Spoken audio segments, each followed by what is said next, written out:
Welcome back to the Mindset Radio podcast. Tonight we're joined by someone who brings a raw, real, and refreshingly no BS approach to spirituality. Giana Giarrusso is yoga and meditation teacher and the host of the Nearly Enlightened podcast. She blends yogic principles, mindset work, nervous system regulation, and mindfulness to help people reconnect with their body, mind, and spirit. What we love about Giana is her grounded, rebellious, and honest. Her belief at the wisdom that we're searching for has been within us all along. So we're diving into healing, alignment, nervous system health, and what it looks like to work with yourself, not against yourself. Giana, welcome to the podcast. Oh my gosh, thank you for having me. I was saying this is such a treat because my podcast is so scrappy and it's just me and I am everything. I wear all the hats. And so to come and just like chat a little bit, this is fun. You do the edits and everything? What? You do the edits and everything? Oh, I don't even edit anymore. It goes up up the way. Yep. It goes up the way it is. I tried editing in the beginning and it was taking me like 8 hours to edit 1 hour episod. And I was like, yeah, no. And AI is not quite there yet where we can just throw it through. Because like even with this, we have multiple different, four different cameras. So he's got to take all the 4 different camera angles, put it in with the audio, and then still cut it up. Yeah, so. I'm a bad millennial. As I was saying before we started the podcast, like that would be way beyond my pay grade. Mm-hmm. All right, what were we just saying? You and Sheena, you think you and Sheena are pretty aligned because of... So you're a projector. So we talk about human design. Human design factors in astrology and like a few other things. I'm not going to claim to be an expert. I just like know the very basics, but you're a projector and we make up about 20% of the population. So we're actually pretty rare. And so what is a projector exactly? What does that entail? So we are really good at seeing other people's energy. So we look at other people's energy and we can know what's going on with them without even knowing. You say 5 words to us and we have you figured out, and you can tell us no, but right. We do. And just like when I walked in and we were just chatting a little bit about TikTok and you were saying how I should utilize TikTok Shop, that is like projector energy, that like knowing what's right for somebody and being like, oh, you should do this. And a lot of times, like we were also saying before the podcast started, is like sometimes you've pulled back because people aren't as receptive, because people don't always take it the right way, or they're not always ready for that tough love. And that can get us into trouble a little bit. So we need to learn to ask for permission and be like, do you want my support? Do you want me to just like listen to you, hold space, or do you want my projector advice because I'm probably right? That's spot on, because she can usually tell the mood that I'm in that morning, that day when I get out of work. She's very good she's definitely a healer. She's 100% a healer. I mean, her chart, double Aquarius, like abso-freaking-lutely. Yeah. She's able to definitely calm down any situation or even stop it from getting to a point of escalation. So that's her superpower. So well, what do we have here? Go ahead. So start from the beginning. You asked us for our birth dates and the time of dates. Just because, like, it's not important, but we didn't know each other other than, like, through the internet. So I just wanted to know, like, what our conversation was going to be like, or, like, the direction it was going to take, or just, like, what the overall, for lack of a better word, vibe would be. Yeah. And like your personas online are very much like your chart, like it makes sense. So your rising sign is, let me just make sure. Yeah. Your rising sign is Leo. And I was thinking that as your sun sign, just from seeing your skit videos, because you just have like this like larger than life personality and you're like funny and beautiful. And I was like, she's a Leo. And so when I saw ascending, I was like, oh, that makes sense, because our sun sign is like what we come in as. And it's kind of, I think of it as like our immature brain. So like how we act, and I'm a Gemini, so I might just be using this as an excuse. But when I was younger, before my frontal lobe fully developed, I was a wild child and I was like pushing envelopes and I was like your typical chaotic Gemini. And now I kind of show more of the Sagittarius traits of being a little bit more grounded, but definitely fiery.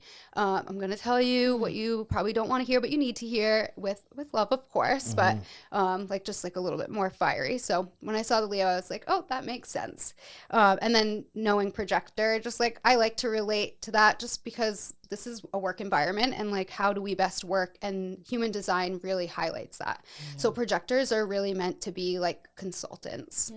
because we have the wisdom. That 100% makes sense. I mean, that is her role. Her role is a great consultant and just, I don't know, absorber. She just makes things easier.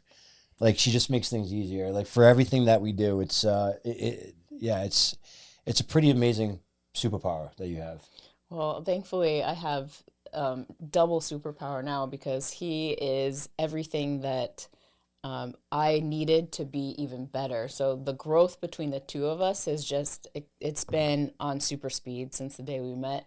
So all the things that I lacked or needed help with, or didn't know or anything, he was able to just like fill those pieces. So once you find your twin soul, and you just, it's amazing how fast you go from that point forward with them. And I love that you guys are out here doing this, because, and I think you should do, this is my projector advice if you want it. I think you should do more solo episodes, because I think people need to see like a healthy, like, we need to bring back healthy family, healthy relationship. Yeah, no. Like, we don't see that a lot. It's not. And we were talking before, I come from a crazy Italian family, like big Italian family, super close. My cousins are my best friends. Aww. I see my brother and sister every single day. I see my niece every single day. Like, family is super important to me. And I think we need to get back to those simple values. And that would like heal a lot of the things that we see in our society now. It really would. It really would, because we're going down a slippery slope right now to where I think Tinder was a large part of, just social media in general. Apps, social media in general, because it doesn't give you that one-on-one time with family. Like, that is so important, to be able to have that one-on-one time at dinner. Like, we used to have dinner every Friday or something like that, but we don't anymore. But that stuff is super important, to be around everybody's energy and just be able to absorb and communicate with your family. That stuff is dying. Yeah. And it's dying because of different reasons, because of the internet, because of technology. Everybody's in their phones now. You want to know what it is? Like, at the root? Reels. Control. Control, yeah. Control. If we had healthy family boundaries, healthy family, like male-female dynamics, we would be so much harder to control. So, I mean, I'll put my tinfoil hat on, but if you break down the family, you break down everything, and you can control the people however you want. Yeah. They become your worker bees. Which has been the agenda with our government for a very long time. So it's sad to see that that's come to fruition. Even beyond our government, I think. Yeah. But not to be like, but that's why I got into this work, was like, I had my first panic attack when I was 10 years old. Wow. And I want to talk about that. And I had my first supernatural like experience when I was 2. So it was something that I was always searching for. So I kind of like, I call it God. God led me to yoga. And I think that these principles are like what could help heal its tools at the end of the day. Like, it goes way beyond yoga. It's like, we just call it that. And it's like this thing we do now here in the West. But like, there's a reason why it's stood the test of time, and it's been around for 5,000-6,000 years. And it's, if you're looking for God or you're looking for purpose, like, you start with these tools.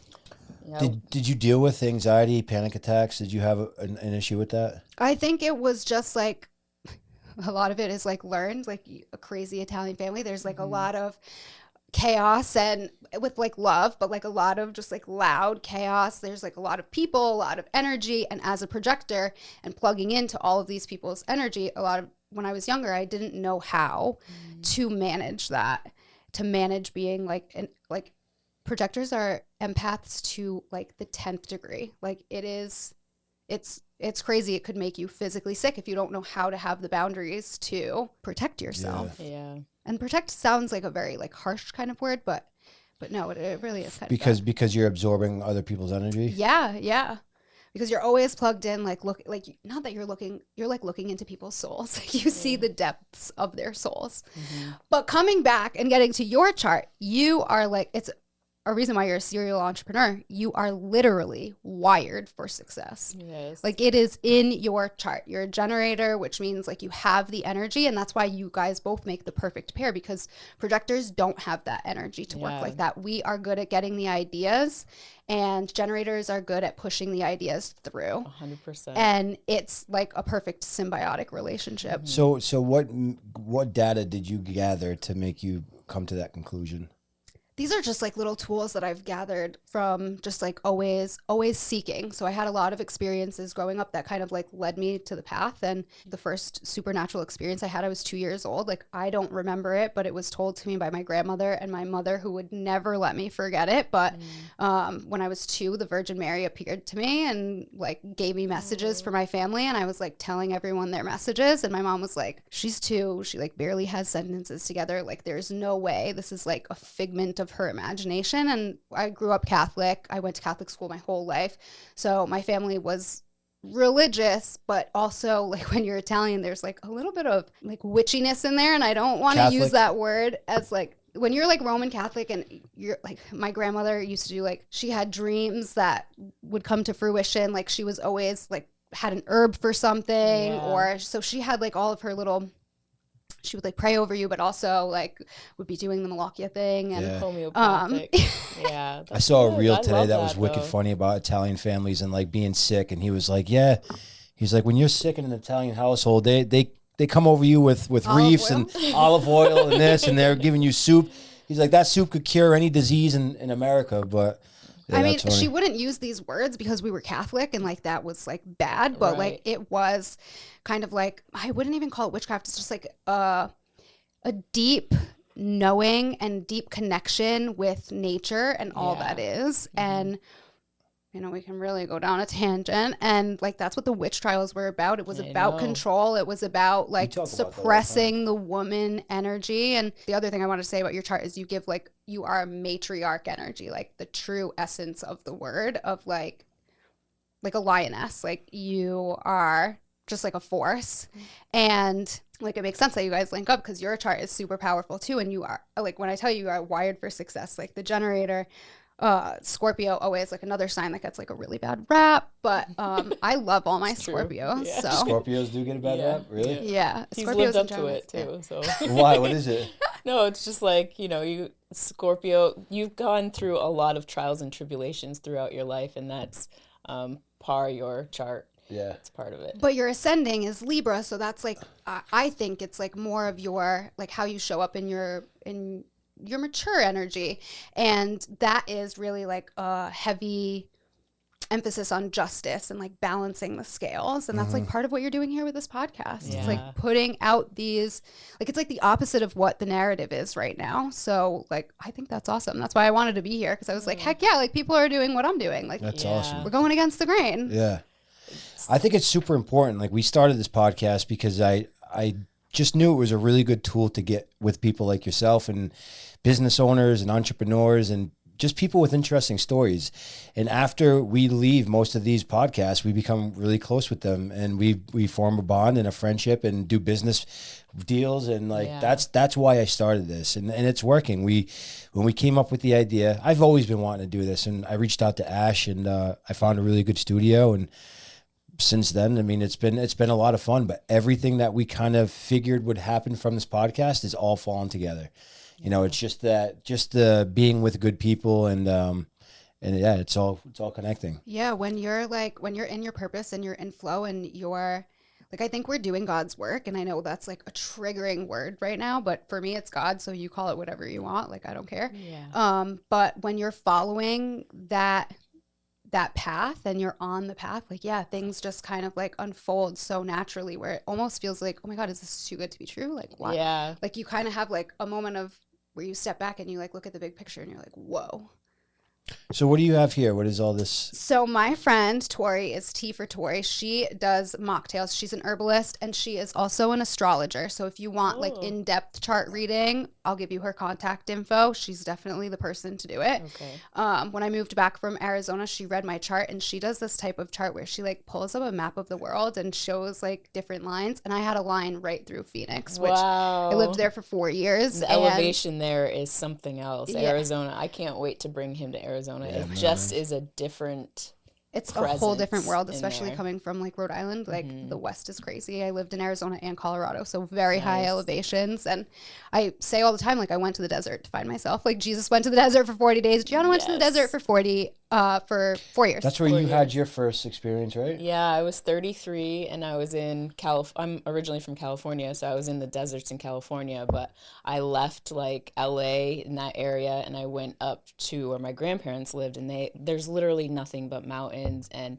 I would climb up these mountains in the middle of the day. It's 100 degrees, but it's dry heat. Yeah. And I was having these massive downloads of just my whole life before, present, and what's to come in the future. And I literally just didn't know what to do with all that information. It took me years to just understand what I was going through. But yeah, I was 33. I'll never forget it. And there's something about the deserts and those high elevations, and that just brings out everything spiritual. And that was one thing I was wondering about you too. I was wondering if you had a religious background. Oh yeah. Because that's, I grew up religious too, but as a Jehovah's Witness. So it was Christian, but it was really, it's actually like a cult. So coming from, a hardcore cultish religion, going to and finding my own spirituality was huge, because there was a period after my mother passed away that I blamed God, and therefore I no longer wanted to believe in God. So it's just incredible how spirituality can give you your power back. Yeah, and I definitely went through that too. I was 8 and my oldest brother passed away, and you were talking about addiction, and that's what it was. It was addiction. So he passed away through that, and How old was he? 24. Wow. Yeah. That's crazy. That's taken this world, this country by no, it's insane. Yeah, it's really bad. It's insane. And like I'm like envisioning your rehab centers for you. Yay, like, I'm serious. Thank you. Because he was in and out of rehab for, I couldn't even tell you how long. There are better resources than what, and there are also better resources than what we're doing. I think we've stigmatized addiction so much. Big time. Like, I remember, so I was 8, it was the early 2000s. Like, we didn't really talk about it. Like, he had an overdose, but like, that was like very hush. You couldn't. Yeah. And especially coming from like an Italian family. And my family was like kind of like well known in the community. Like, my dad was a little immigrant from Italy and then became the vice president of production at Swarovski, and then opened his own business with his brothers, and the business is still one of the last remaining Rhode Island incredible costume jewelry manufacturing houses that are left. So it was just like this thing, like we don't talk about it. It's getting better. It's getting better. It is. The it's a lot different. The stigma back then though was like Breaking Bad style junkie, like meth, like, you know, like even anything, just weed. Like, it was all looked at like it was just terrible. And if you did that, you were cast, you were done. You know, you couldn't get it was bad. But it's getting better and better now. And I'm not sure what the real reason is. I think I was thinking about this the other day. I mean, it could be social media. It could be awareness. It's bad and good. It comes with, it's a double-edged sword. Yeah. It's opened up a lot of resources that people never knew about.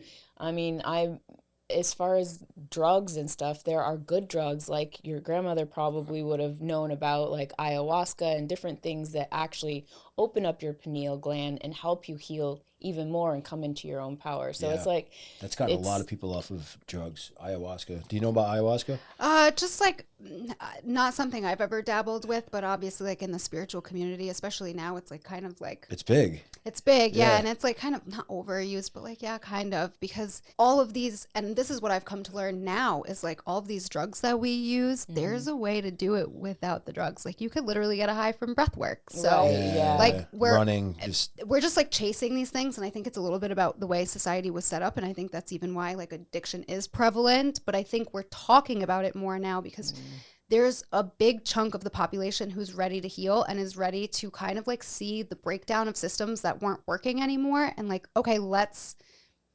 next? Because there's got to be something better than this. So it's like the minds like us and people listening who are sitting around the round table going, okay, this is the problem, but how do we fix it? And if we don't talk about it because it's a taboo thing, or it's like going to trigger somebody, then like we're doing everyone a disservice, because you have hard conversations. That's how change happens. Exactly. And I think that's like where mocktails are coming in too. Like, there's so much more alcohol free. I can see this ginger in there. I think it might be a little ginger. It's citrus mint, Yep. And it's concentrate. So you just do like a little bit. So this is also charged with citrine, the stone, and it's associated with the Gemini archetype because it's like the social butterfly. Nice.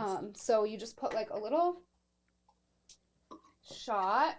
Let's try it.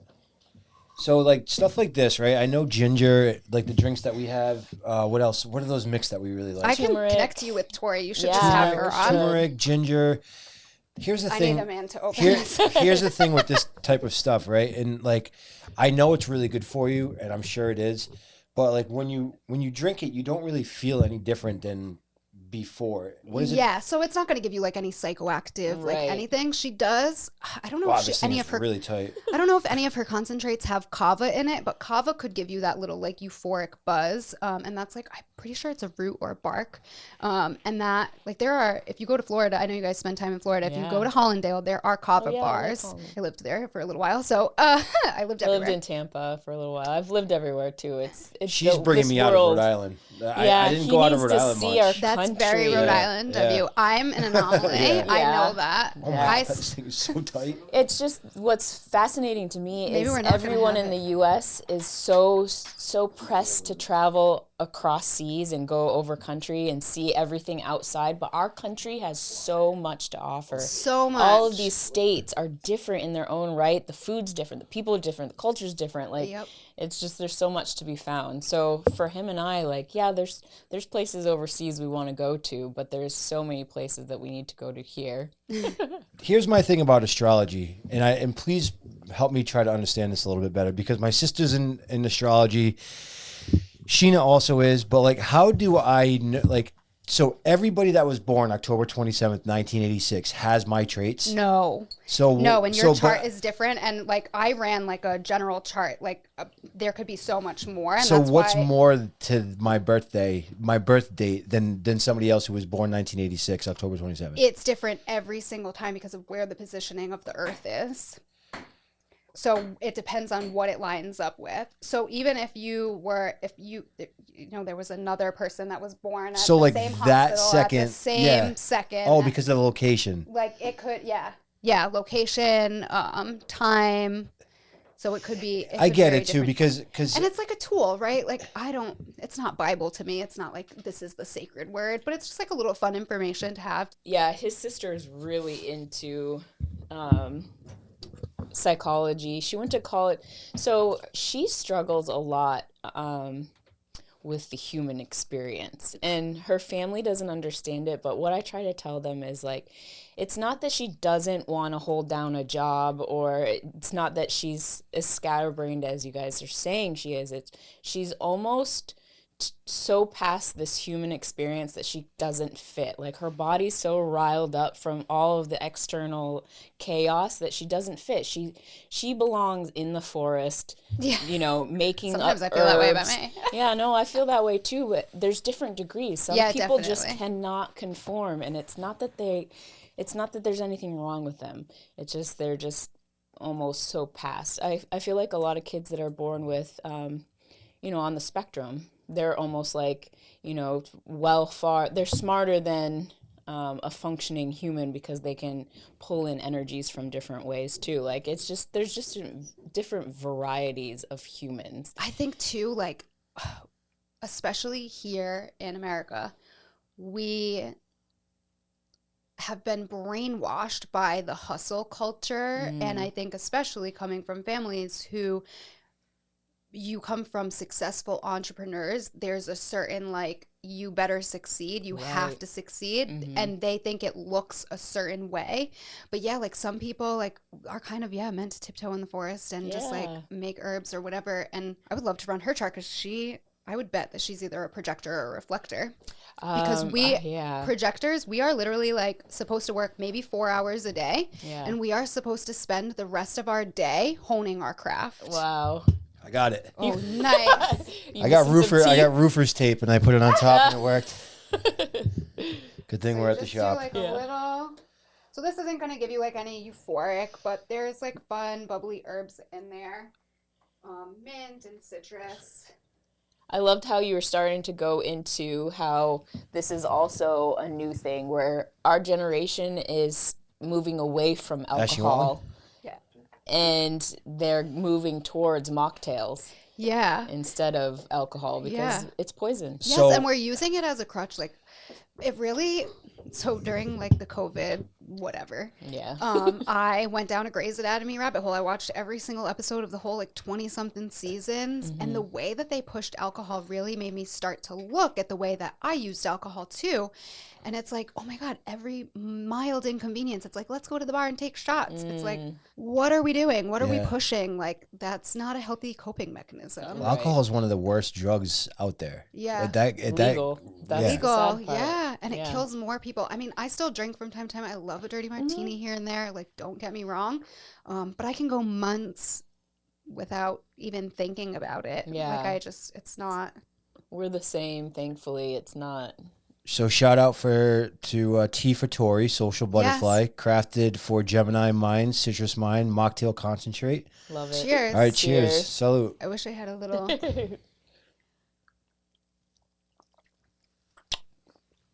Yeah, I can taste the. Let's see, is that ginger?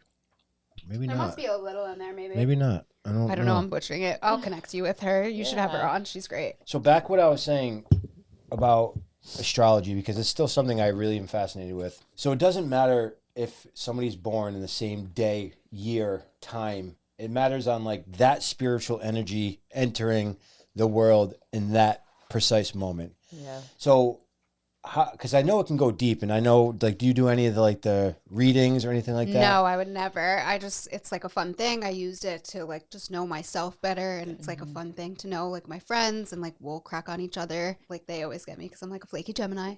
But yeah, like it's just like a tool. Like all of the things that I've learned, like I've always been. And this is very Gemini of me, like gathering information. Like I was seeking on this path. So I had this experience happen when I was 2. And then my brother passed away when I was 8. Talk about that experience a little bit, because that sounds like you were 2 years old. Do you remember it? No, I don't really remember it. I just like now it's just been told to me so many times because my grandmother was a big proponent of like, don't let her forget this. Like she has a special connection with God. And like, I'm not special. Anyone could have this connection with God. It's just, I don't know. It was like, and I have a lot of like teacher archetype in me. And I think that's why I ended up becoming a yoga teacher, because my background is in fashion merchandising and retail marketing. Wow. And then I like fell into a job with Lululemon in college. And that really like, I had started yoga a little bit before that, but that really like set the path because now I was getting paid to do yoga. We were like going to events, and I was working at the Lululemon in Miami and in Aventura. And it was like area. The height of Lululemon. So they had just come off the like heels. 2012, yeah. They were just coming off the heels of like the sheer Luon scandal. Yeah. And so like the stores were really small, but we were a big store and we made a big impact in that area. Like basically there's like 1 million stores in that region now. And it's basically because of the team that I worked with. Wow. We grew the store. We moved the store 3 times, and like we would make insane amounts of money, and we were just like having fun and doing yoga. And the more I learned about the other aspects of yoga that weren't the physical, like we just think of it here as like another fitness class. And like, yeah, in the West it is. We have made it that. We have like literally, kind of a bold statement, but we have literally appropriated culture to the point where like we've watered down yoga so much, like you might as well just go to the gym and lift weights. Yeah. Because we're not talking about the other things in yoga, why it's so transformative. And astrology was just one of those tools. I wanted to know a little bit more about myself. And so I got an astrology reading, and then it helped me to kind of navigate like, okay, I had this experience when I was 2. It's literally written in my chart. So pretty much all of my planets, this is like a little bit more in depth, and I only know it about my chart, but pretty much all of my planets are in the 8th house, and I have Pluto in Scorpio, which is very like death and rebirth centric. And a lot of millennials are Pluto in Scorpio. We're pretty much the Pluto in Scorpio generation. And we were really meant to see the breakdown of systems that don't work and the rebuild of better things. And it's funny because this is just something I remember from reading your chart, but your Pluto is actually in Scorpio, so it must have been right at the switch. Oh, wow. And then yours isn't, so it must have been right at the retrograde when it went back into the opposite sign, and then it came back to Scorpio. Wow. I think it's Libra, which also like is why you know, like justice and balancing of the scales, and just being like very balanced is like a big part of your chart. Yeah. But just this is like very surface stuff. If you want to go further in depth, like there are people for that. But it was just tools that I was gathering because I was going through all of these like human experiences, life experiences that everyone goes through. No one escapes death. My uncle was a funeral director, so it was little like we talked about death all the time. Like that was the normal topic of conversation at Sunday dinner. Yeah. And Where do you believe we go after your life? Loaded question, but I love it. I believe it's more of an energy and a frequency than like a place. I think that Earth, this is going to be crazy, but I think Earth has the ability to have a similar frequency, but God gave us choice here so we could choose, because I think like part of the human experience, like we're basically like in a big school for the soul, and that's what I believe. And I think that when you go to the next realm, because like this is science, energy never dies, it just changes forms. Right. So that's just basic science. So it goes somewhere, but I think it's a frequency. Yeah. It's like a frequency of pure bliss and peace. And this is what's fascinating about ancient yogic culture is they believed that you could reach this level of enlightenment, that one day you basically just went into the spiritual cave, went into a meditation, and you like vanished into light, and then you went on to the next wherever the soul goes. Right. So I don't know where we go. I like to think that it's like this happy, like blissful, just like peace. Yeah, like this like home, like sanctuary. Yeah.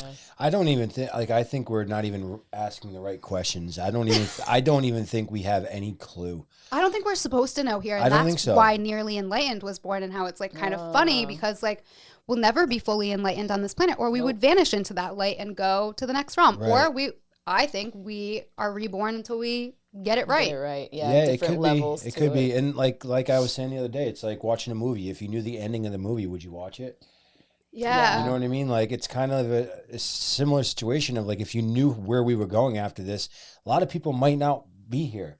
Yeah. A lot of people might skip this part if they knew where the ending was. So I think that's a part of life is like, I believe life is just all about growth. Like we're like a plant. It's like, how much can you grow? How much can you grow the people around you? How much can you, like, what can you leave behind? It's not going to be money. It's not going to be, fame. It's not going to be any of that. It's going to be, how did my family, take me? Like, what did I mean to my family, my friends? Did I help people around me grow? What did I do? Like, I think it's just growth. How much can we grow? Remember that conversation we had like when we first met?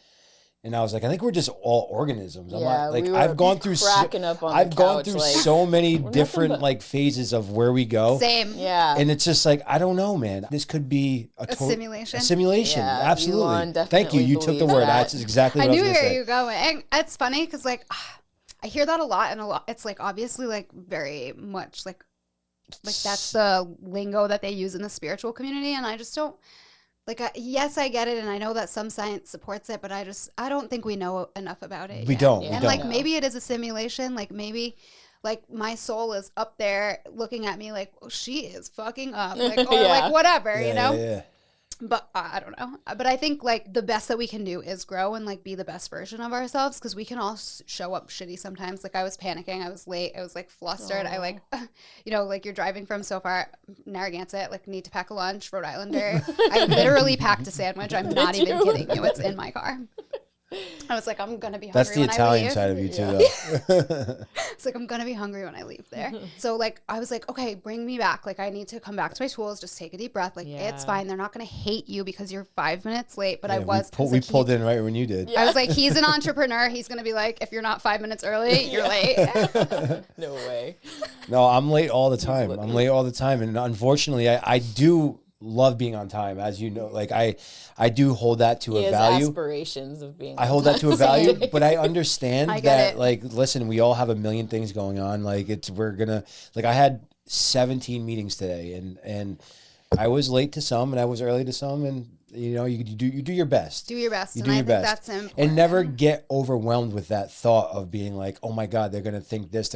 Who cares? Like, you're here. Like, you're doing your best. You're doing your thing. Just go with the flow. Yeah. That's and like I didn't kill somebody to get here. Like, right. Yeah, rein it in. And like that's just like the reminder that I need sometimes. So these are the tools that I gathered to like help. And when I found yoga, I was working for Victoria's Secret. I was working around the clock. Wow. It was like literally insane. Like it was a very toxic retail culture in that day and age. For Lululemon? No, this was Victoria's Secret. That. Yeah. And that's how I found yoga was there was like a group of girls and we had like our regular customers and they were like, there was a couple people that came in and they were like, you guys are so stressed out. Like you should try yoga. Wow. You guys are always here. Like you guys should go and have a yoga day. And I would be like, yeah, okay. Like we're here from like 5 o'clock at night until 3 o'clock in the morning. Like, oh my god! Like, are you kidding me? And I'm a full-time college student. Like, yeah, go fuck yourself. Actually, can we swear on this podcast? I do. Yeah. Okay. Do you feel better after every yoga session? Yes, and even so, when I started practicing yoga, it was like very pre-COVID days. Yoga was 90 minutes long. Mm-hmm. You could not find a class that was less than that. It was 90 minutes long. It was like 99 degrees and 86% humidity. But that's the point. I love that. It's to make you uncomfortable. Yeah. So like the point is, yeah, the poses are great and it'll tone your ass and you'll look great and you'll have the quote unquote yoga body.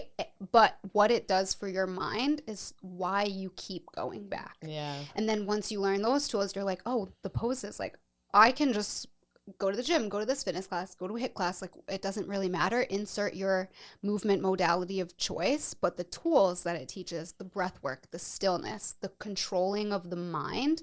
So if you are in like a yoga chair pose in 86% humidity and 99 degrees and you're holding it for like 2 minutes, your brain goes to some deep, dark places, let me tell you.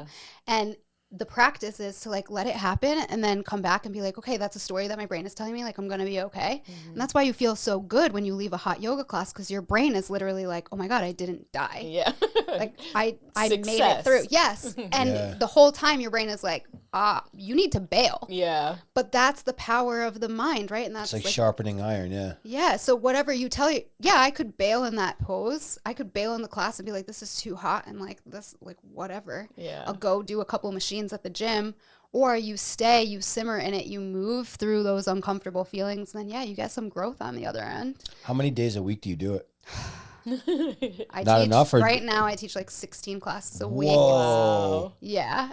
So that's you're a full-time yoga instructor. Yeah. Do you have your own studio? Yeah. So I just opened up a studio in Soul Sanctuary in Coventry, right off of Tyoke Ave. Wow, we were just it's called on The Studio. You probably passed us. Yeah. It's right next to a Dunkin' Donut. Oh, right across from 259 Tyoke Ave. I was at today. Oh, I don't know. We're 808. 808. Right across from Tom's Market, RIP. So what's the name of the place? It's The Studio at Soul Sanctuary. The Studio, okay. Yeah, so it was an existing business my friend Justine owned, and it basically is like an office building, and then she filled it with spiritual people. Wow. So there is a naturopathic doctor there, and a shaman, and a medium, and a body worker. Yeah, soulsanctuaryri.com. Soulsanctuaryri.com. / the studio for studio schedule. Yeah. All right, so what kind of things do you do there? Like, well, medium sounds interesting. Yeah, so she actually had, this won't be out, but she does it pretty much once a month. She does a group reading, and she has one on Friday coming up. Wow. Savannah, the medium. She's great. What does the shaman do? Like, what is her... She does energy work. She does, like, different clearings. She'll also give you different tools. I have gone to her for energy work a few times, and now she's, like, kind of become a friend. It's funny. She was coming to my yoga class, and I was like, you look like someone I would be friends with. And she's like, I'm a shaman. I work at Soul Sanctuary. I was like, I know Justine. We are friends. That's funny. So do you have partners in this venture? Yeah, so Justine is my partner, Justine Harrington. Is that Justine? No, that is Jen. She is the body worker. Beautiful she does place, cranial though. sacral That's therapy. the interior? Yeah, that's the nice. Studio right there. That's before we did some, like, minor. We have way more plants now. That's Danielle. She's the shaman. She's been on my podcast a bunch. We, like, always talk. We talk about spirituality and Taylor Swift. It's pretty hilarious. That looks like an awesome vibe in there. Yeah, we want it to be more than a yoga studio, so it's really a lifestyle center. We do various types of yoga. We do a little bit of fitness, but there's a lot of like breath work on the schedule. We like just had a 2026 like vision and goals workshop that was just like basically like vision boarding, and there was one of the practitioners, Ava, she was doing Reiki. So we try to be more than just that. Our sound baths are what kind of like hits, like that's what everyone wants to. They're like big crystal bowls, and they're all attuned to frequency. And you basically just sit there, and somebody plays the bowls, and you just go into like the deepest like trance meditation that you've ever been. And it'll be the best sleep of your life. I used to drag my brother and my cousin all the time, and they're like you, like I feel like you're like one of my cousins. They're like you, so they were like, "What is this?" Yeah, like I don't really want to go, but I want to go. Yeah, I'm just gonna go to see. And then they were like, "Okay, this is like awesome. All right." That was the best sleep I ever got. I feel so rested. I feel so relaxed. They slept while they were there? Oh, yeah. Really? Like, they just pass out? Yep, in a room full of people. The Chinese use frequency to heal people. So it's there's something with frequency for sure. Going deep within the cellular. I just saw there was something that they were using, like some sort of frequency to blast cancer cells. Yeah. So, I mean, the science is coming out. I mean, we are frequency. Yeah. So, yeah. I think they use frequency for the pyramids. Yeah, that's how I think they moved those blocks. There's no other way that they could have lifted those other than something like that. Yeah, you know what I mean? Like the ping pong ball, the frequency where you can move the ball, and now they're lifting heavier things with different frequency sounds.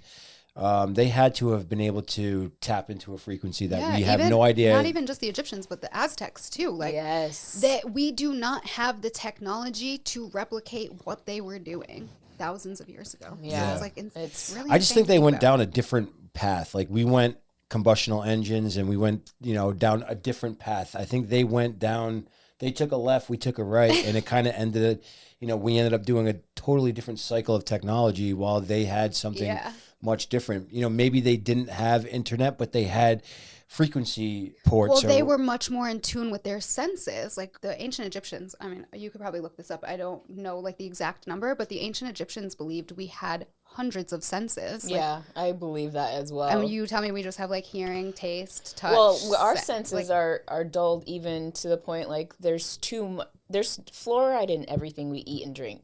And the fact that we started putting fluoride in our toothpaste and fluoride in this, fluoride in that, it's calcified our pineal gland. Yeah. And the pineal gland is what actually gives us those extra senses and powers. So we did go to I like that analogy, how we took a different path. But I think even if we look into history, like, the spaceships and the flying cars and that might have actually been a thing before our time, which means they probably were able to activate their powers within to build those. Like a lot of Elon Musk's everywhere. Yeah. They had the ability to tap into their senses to know how to build these things. And then eventually all civilizations seem to collapse, and so we start over. But yeah, there's a lot of things hindering us from experiencing. Yeah, I think it's inevitable. I think all civilizations eventually collapse from one mistake or another, and that by history, from what we can tell, that is what ends up happening.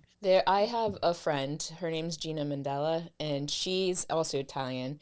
And I do a lot of one-on-one yoga with her, and I literally cry at the end of every session. She just knows how to tap in and get you to that point. I really want to introduce her to you. Oh you my guys gosh, would yes, do so. Please. So she works solo, but she does travel a lot, and she's incredible. So I'll send you her Instagram. Oh my gosh, anyway. Please. I think you two would hit it off perfect. Oh my gosh, she's I love that.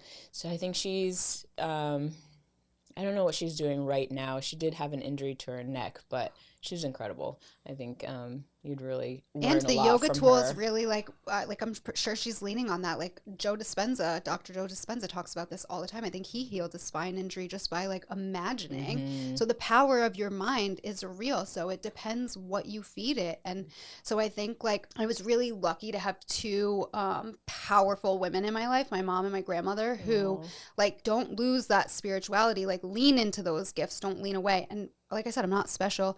You could read the Bhagavad Gita, you could read the Yoga Sutras, you could read the Bible, and they all say the same thing. You pray, you meditate, you clear your channels, and God will give you gifts. Yeah. So I'm not special. I'm just doing the work. Yeah. And the Bible says, a little bit of my spicy Italian. Dude, that was good. That was a good clip. It's true. Yeah. That's a really good clip. But it's true. What's the Bhagavad? You have to do the work in anything in life. So it's funny. I've heard that before. The Bhagavad Gita is like I believe it's a Hindu text. And it's funny because I went through like 1,000,000 hours of yoga teacher training. And during my 500-hour yoga teacher training, we had to read it. When I was living in Arizona, I, like in a former life, I was also a massage therapist. And that's kind of what got me on the path of like body and healing and like movement and all of this stuff. But I had a couple of clients there that were super interesting. And one of these interesting clients was this like, he was a very eccentric Indian man. And he had this beautiful Bhagavad Gita when I went to his house. And I was like, oh my God, that's so cool. And we were talking about it a little bit. And he was like, I don't know why you white women put so much emphasis on this, but this is like children's bedtime stories in India. Wow. So it's just like fable to like shape the moral compass. So it's funny because they did kill the 7 evil kings, but I feel like, so I read this right before COVID happened. So I finished reading this February 22nd, 2020.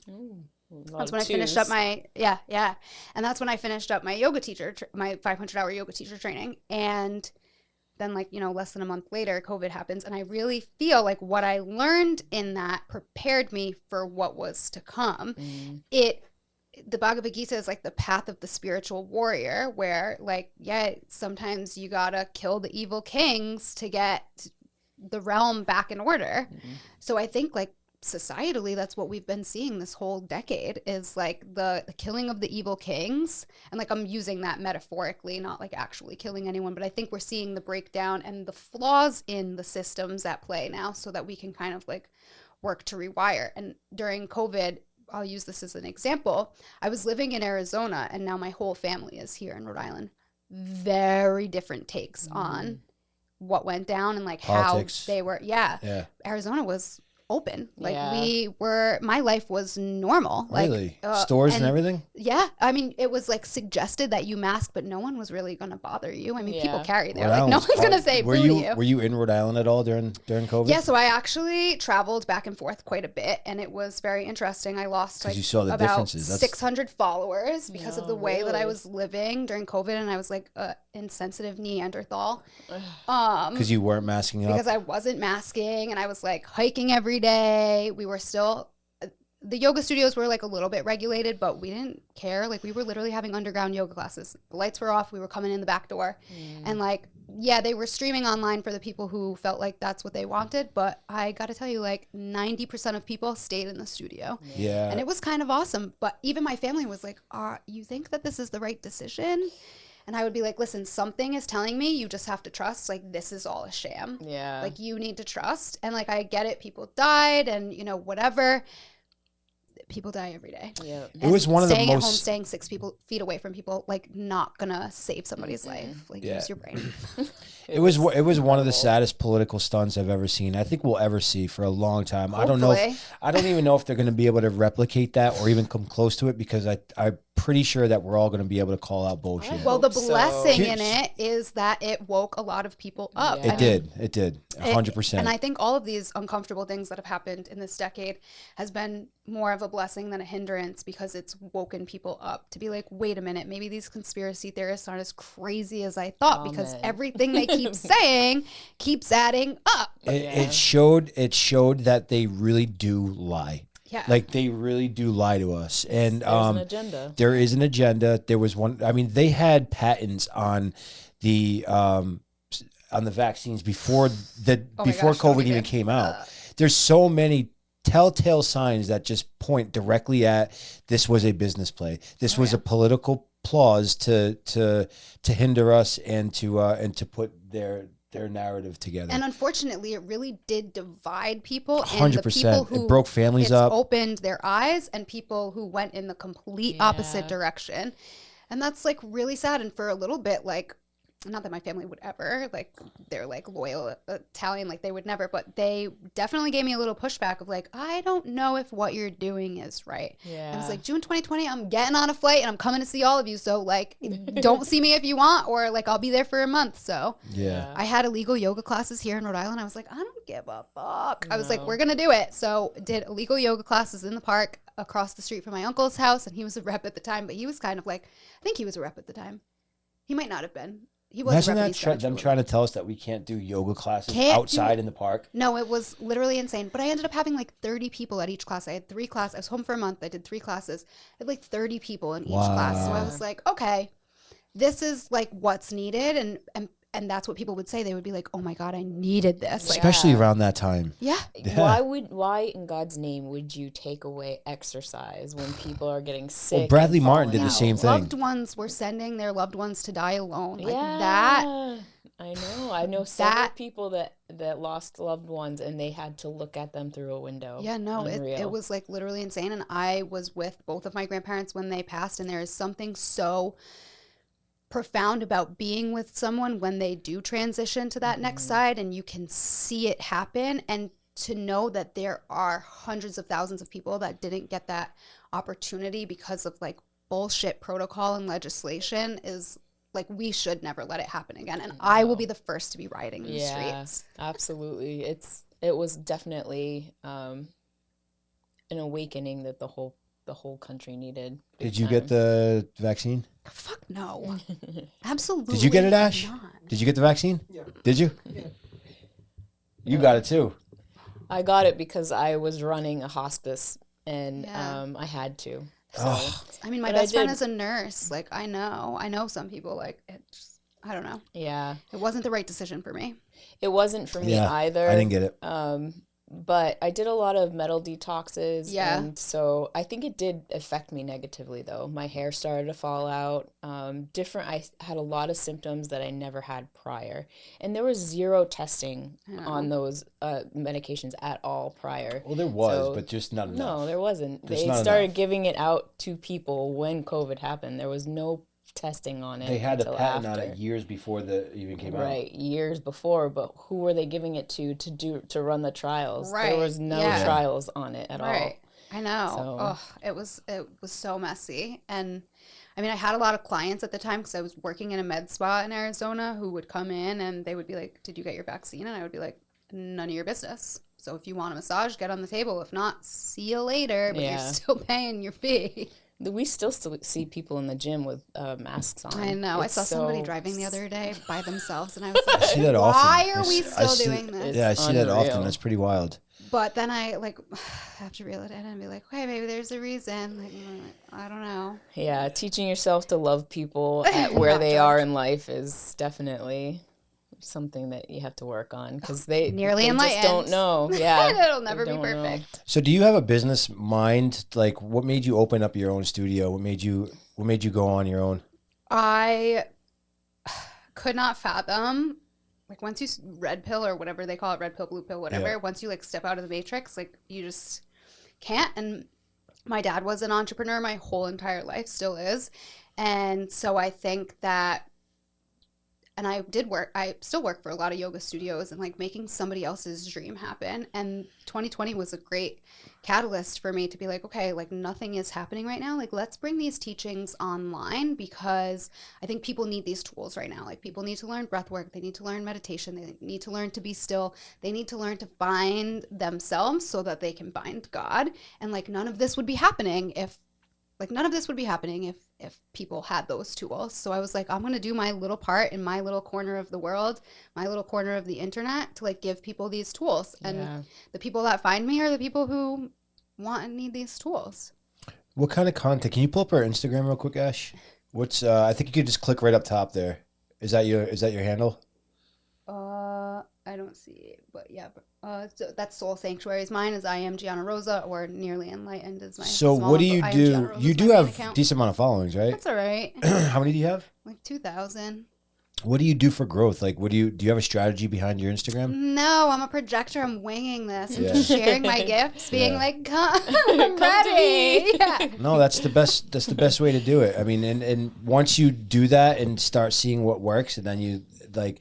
We didn't know when we first started. We did not know what the hell we were doing. I mean, we would post fitness content, and it wouldn't do good at all. We'd be like, "What? I don't understand." Like, it's not as interesting to other people to watch us doing what we like to do. Yeah. So to us, we're like, "Yeah, this is awesome." But like when somebody else watches it, they may be like, "Eh." So we kind of got out of that. All right, so in May, I launched with my friend Dee, who lives in an off-grid farm in Panama, and she podcasts with me a lot. She's wicked cool. We created this thing called 30 Days to Deepen Your Practice Challenge. And so we ran it in May, and we were kind of like, wow, we needed this. Like, this was awesome. And so we did that. It was like a social media challenge. So we posted every single day. And I had a lot of growth from that. So I was like, oh, like, okay, cool. Like, this is working. Yeah, this is working. So then kind of put it on the back burner a little bit, and we just launched it again. Probably, I think we're on day 9. So we're doing it again, and it's like very interesting to see where I was in May and where I am now. It's like 2 completely different places, and I don't know if little me like even knew what was in store. But at that point, I didn't even know I was opening the studio yet. So it's fun to look back and see how I related to these principles then and now. Because we really go in depth of the 8 limbs of yoga. So like way beyond asana, way beyond the physical practice of yoga. The more we start with the yamas and the niyamas, which basically is very much similar to like what the 10 commandments would be. Like there's a lot of parallels. Yeah. And I think I was listening to one of your episodes and you were talking about like religion and spirituality, and I was like, these are my people. Because I too, like I grew up Catholic, I grew up religious, but I found spirituality through all these other things because also the Catholic Church was telling me that my supernatural experiences were not real. Yeah. But that's like so the Catholic Church was telling you that? Yeah, they don't like women. Yeah, it's interesting. It's crazy. And going to Catholic school my whole life, like I really got a taste of that. Like, and it was like the late 90s, early 2000s, but you could tell that the priests treated the boys differently than they treated the girls. And I was always kind of mad, like little young me was always mad, like, why can't I be a priest? Like, not that I would want to be, but I have something to say, and I think that like my take isn't any better than anyone else's, but why can't I be a priest? Like, where do you think about the direction? What do you think about the direction of religion right now, and like where it's going? That's another control tool. Like, I think it actually separates you from God because it gives you a barrier, and this is like a very hot take. But I do think it gives you a barrier, and I think that there are better ways to be in community and be with God and worship and to actually know God. But I will say I am coming back to more Christian roots as of recently. Before, where I was like more open and I was like, well, maybe there's other things. Like, now I know there's just God. I only mess with God. He sent his only son, Jesus Christ, and that is what I believe.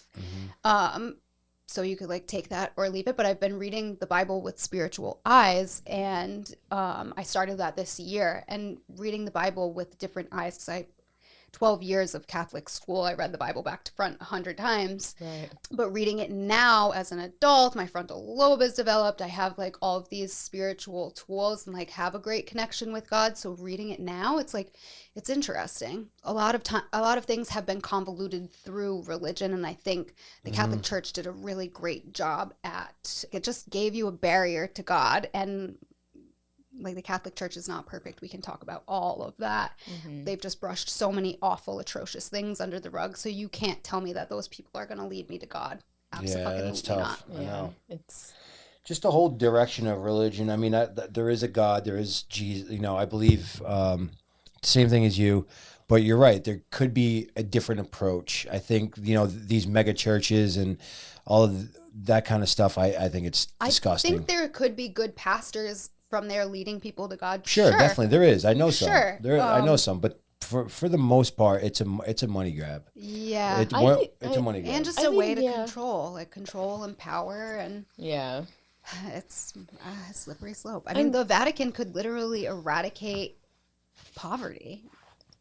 Like, why aren't they? Yeah, with how much money what do you mean with how much money they have? Yeah, and gold and like all of the resources. So why are we spinning our wheels? Here's like, the thing with that. Here's the thing with that, and this is my thought, and I you know, a lot of people probably won't agree with me, but if you give somebody something that they don't earn, it's not respected, and it's not received the correct way. If I'm someone who doesn't go out there and work for my money and everything's handed to me, that this dollar means nothing. It's just like, whatever. Yeah. So if I'm Elon Musk, or if I'm, you know, if I have trillions of dollars and I can end poverty now, it probably wouldn't be too long until it goes back to the way it was. Yeah, no, I agree. And I think they're aware of that. I think if we did have programs, it's kind of like the whole welfare thing. It's like the statistics of people being on welfare and who stay on welfare, I think it's like 91% of people who go on welfare stay on welfare.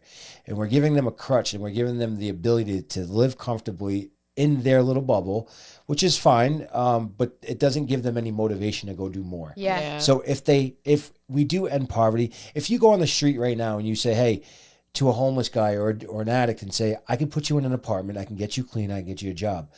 Most of them are going to say, I'm good, man. Yeah. I'm good. We're in my tent. I'm good. Yeah. They're very content. So there's something to that. And I hear this all the time. Oh, he has so much money, he can end hunger. Yeah, he might be able to, but what's it going to do? Like, is there going to be, is our world, is our life going to be better from that? Yeah. And I think also coming from like immigrant family, like I don't know anything about like how they came over here, but my family was like pretty poor. Yeah. Like my dad was born in 1955. He's 70 years old. He's not that old. And he didn't have electricity, didn't have running water. They literally lived in a stone room with no windows, no doors, and 7 people lived in that one place on a farm. And like my grandmother would wash all of the clothes, and then she would bathe all the kids. No running water. There's the toilets in the back in a ditch. No toilets. No toilet. They make their water, and so they clean their water with a fire pit in the back in a pot. So it's either rainwater or some kind of, and they filter it with just a fireplace. And there's no bathroom. You just literally go in a hole. There's no bedrooms. It's a cinder block house with carpets on the floor. When I saw it in person, it like really put it into perspective of like, whoa, he wasn't lying. He like literally came from nothing. They actually took a boat over. Oh my gosh. But they made it happen. So they didn't come here and let that be a barrier. They didn't get on the system and stay on the system. Like they hustled their asses off. And a lot of it was probably alignment. Like I would love to do my dad's chart. I don't even think he knows what time he was born. Yeah.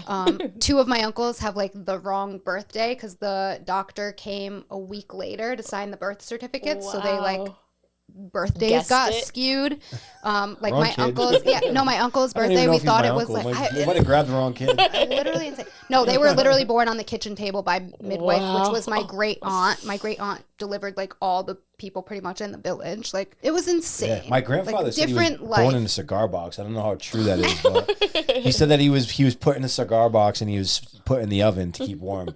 I don't know how true that is. I'm not gonna. And like translation gets a little skewed. Like, when I lived in Florida, I lived on the 6th floor and my grandparents lived on the 2nd floor, and so it was like kind of cool to have this relation. My dad's parents, so like they were very Italian, and my mom's side of the family is like a little bit more Americanized, but my dad's parents, like the first day I moved to Florida, I like went to go visit them and just like stop in because God forbid.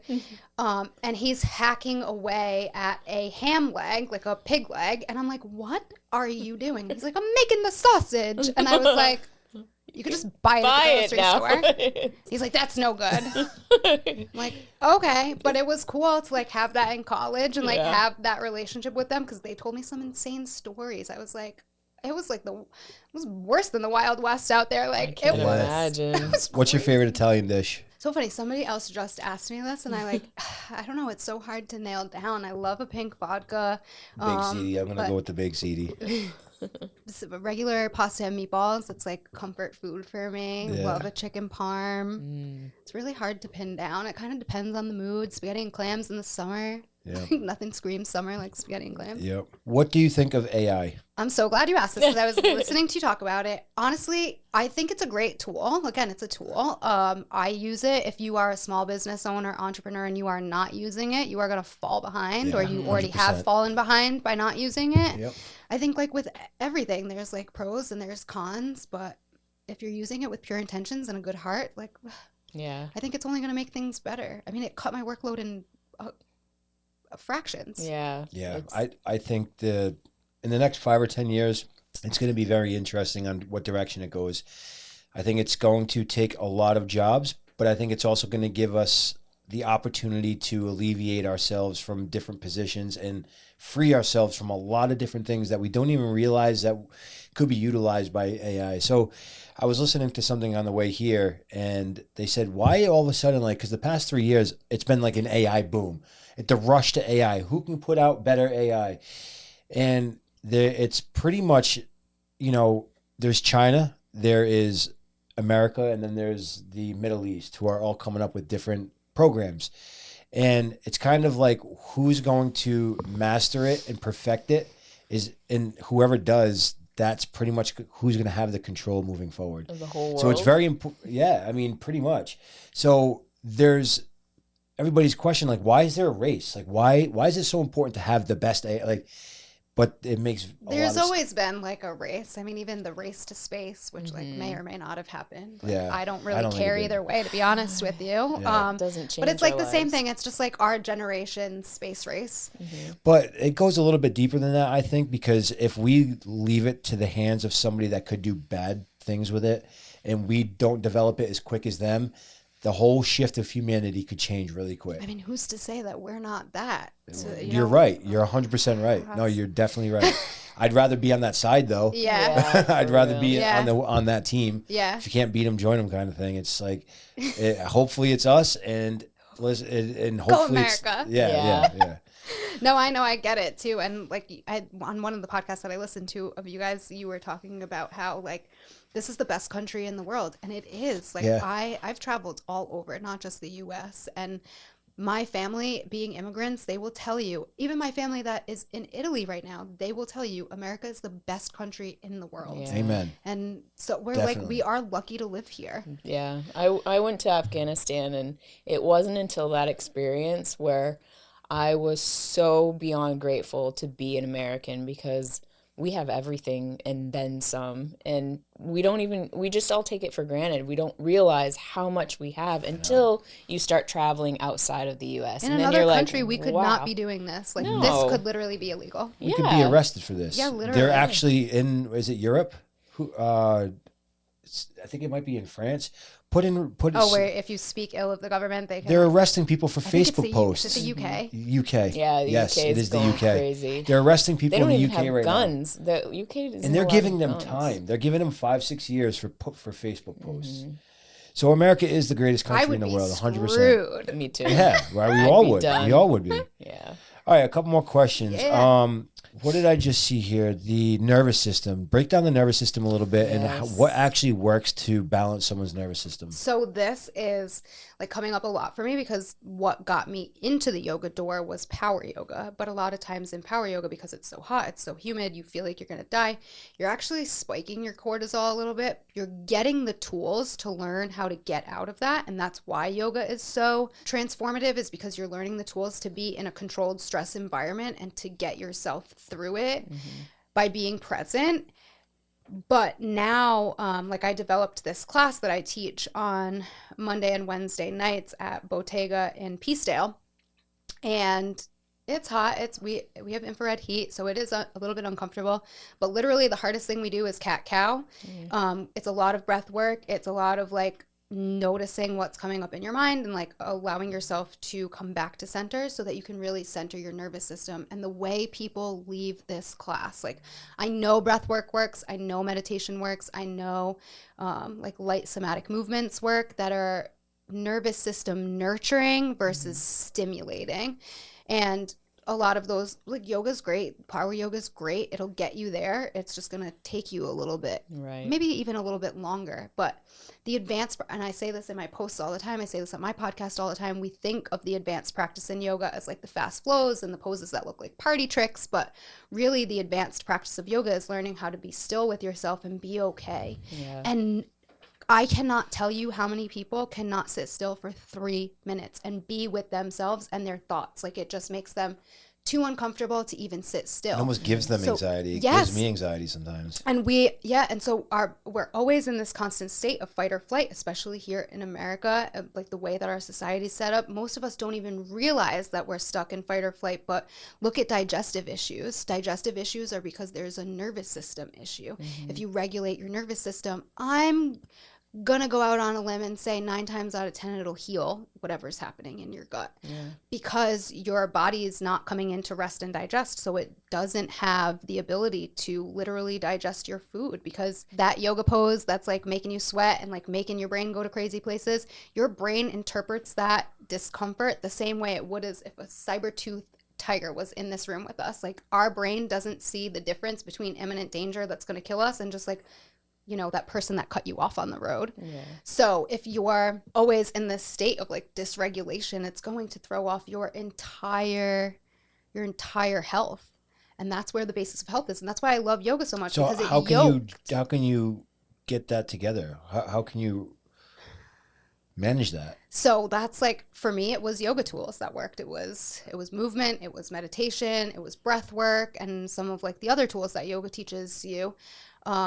But for other people, it's different things. Like, go to therapy, go, I don't know, connect with nature, take a hike. Like, yeah, seek out a spiritual person who is going to be like a little bit of a mentor and help to be able to guide you. But I think like we need to get comfortable being with ourselves and with stillness. And in this culture, we don't see it, but we see it a lot when people travel, right? Like, everyone tells you when you go to Italy, oh, I feel so good. The food's so good. I don't get belly aches, like all this stuff. It's like, no, of course not, because your nervous system isn't in fight or flight, and you're just enjoying, and you're in the moment, and you're present. Like, yes, they don't have the pesticides that we do, and like they're not treating the food like we do. So like there's that too, but it's really because you're in the present moment, and you're not like, you don't have cortisol spikes of like these crazy like fluxes, and your body does get addicted to cortisol just like it gets addicted to anything else. So a lot of people stay, like you say, like stuck in these states because that's what's familiar to their brain. I've been in one for like the last couple months, a spiked cortisol state where I'm trying to find a balance. And that's what's causing, I think, the tinnitus. That's what's causing a lot of these things that's happening. Headaches, chest pain, heart aches, like weird pains. And I'm like, what is going on? My system is so irregular right now, and I need to figure out how to balance it. Yeah, it's even right now, I'm off. Like, I'm not thinking clearly. I can tell just by having a conversation with you guys. I can tell I'm not as sharp. Do private yoga with Sheena. I'll do anything to try to help it. I really will. I think where he needs to start is like, so this all goes back to frequencies. Like, his mind is always active, so he's always wanting to learn. He's always listening to podcast after podcast. But I think a lot of that just, it like messes with your frequency too. So like for me, what I gathered the most when I was 33 in the desert is that solitude, no interruptions with my phone, there was no frequencies but my own and nature. And being able to, like you're saying, being able to sit still with yourself is the number one. Like, you have to be able to control yourself, your mind, and be able to meditate on what's going on. You have to look deep into what's happening, and then from there everything else starts to unfold. I'm a results guy, right? Yeah. I need results. I want results now. You said something on one of the episodes that I listened to too. You were like, I know I'm successful, and I'm paraphrasing, like, I've done all these things, but I get to the end of my day and I still think I could have done more. That's that right there. That's your work. Yeah. Always. I to the point of dissatisfaction.